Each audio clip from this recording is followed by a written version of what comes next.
All right, so this is Damn Good Radio, and this is warbucks. Hey, how you doing? I'm doing great. Good. And what's your name? Ovie mughelli. All right, man. Nice to meet you, man. So, tell me about yourself and any businesses that you're involved in. Sure. Name is Ovie mughelli.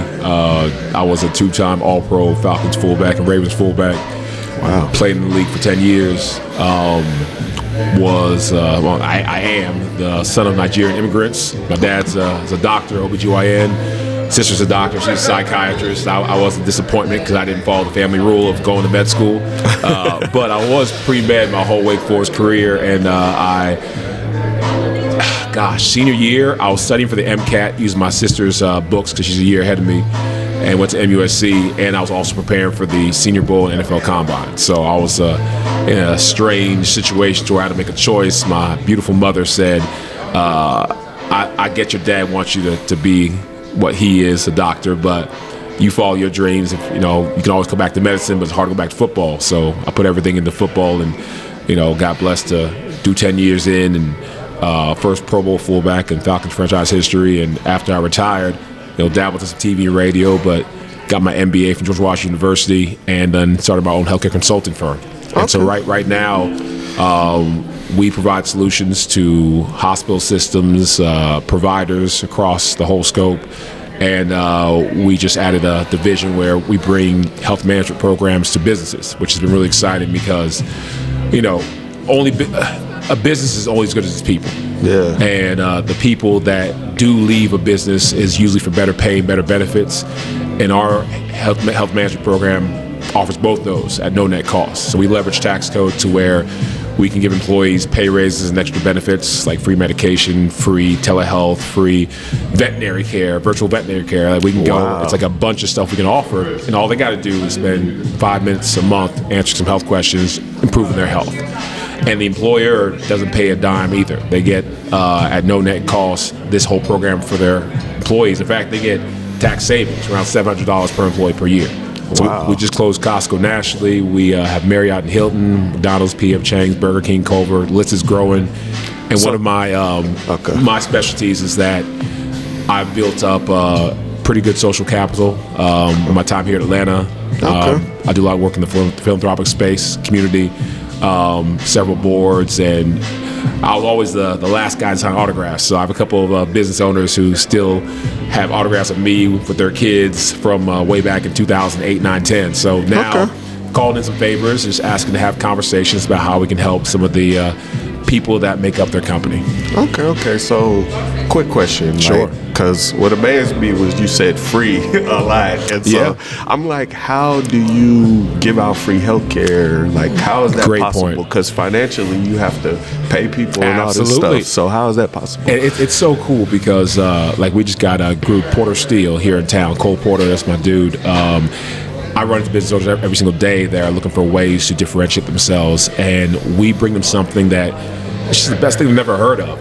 And it's all about not just what you know, but who you know. And I know somebody, or they know me, who can bring them things that they don't currently have access to.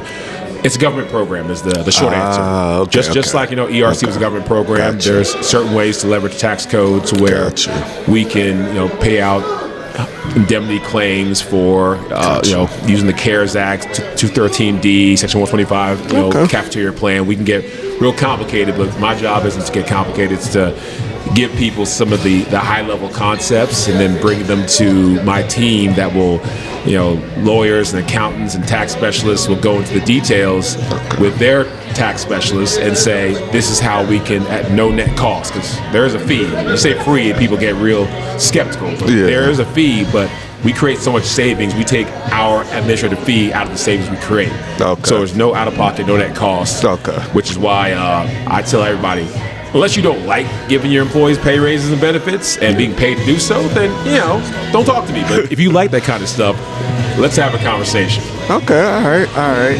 I've noticed that it seems like you run a lot of businesses. So what does leadership mean to you? Oh, it's huge, man. Leadership for me, it means making people around you better. It means being able to give some direction and some sanity to the noise that is around us all the time. I do lots of talks about leadership because, I've been thrown into the role of whether I was ready or not, whether I wanted to or not. I was the only black kid in my high school. Sorry, in my grade. There was 4 in our high school. I grew up in Charleston, South Carolina. My parents, again, being Nigerian immigrants, education is how they got to their success, and education was important to them.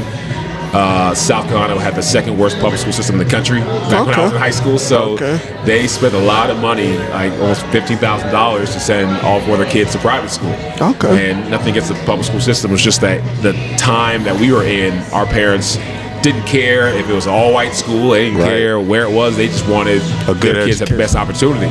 So at that school, being the only black kid, only African kid, the only person of color in my grade, and sports found a way for me to connect with my classmates. Football was the leading rusher, running back. I was leading tackler on defense.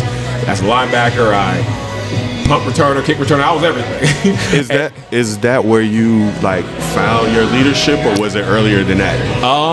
It started with my family because I got 4 siblings. My older sister, me, I'm the oldest son. Then I got a little sister, a little brother.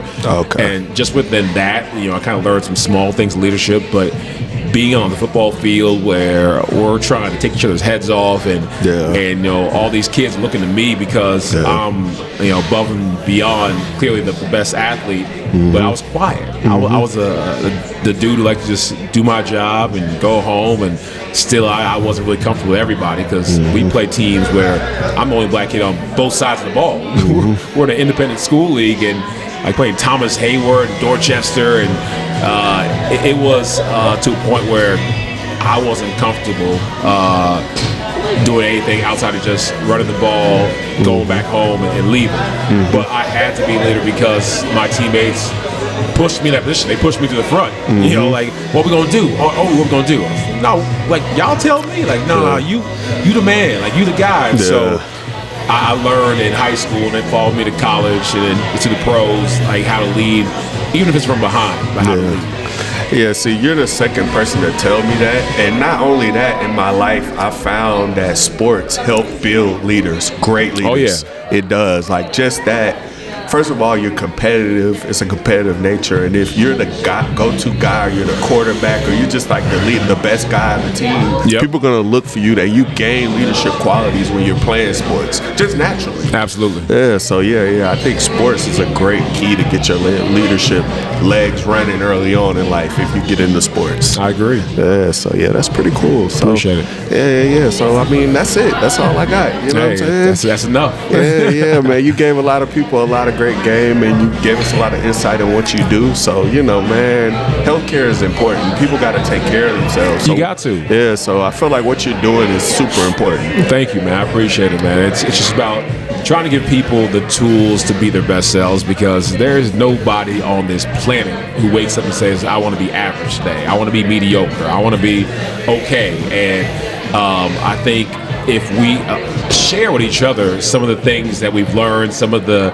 tricks of the trade that we figured out, it only makes us all better, because you can be successful, you can be wealthy, and I've seen and been around both, but if you don't have your health, you have nothing. And so programs like this that are able to offer employees a chance to live healthier lives, live better lives, and live life, period, because your health ain't where it needs to be, you ain't gonna be here.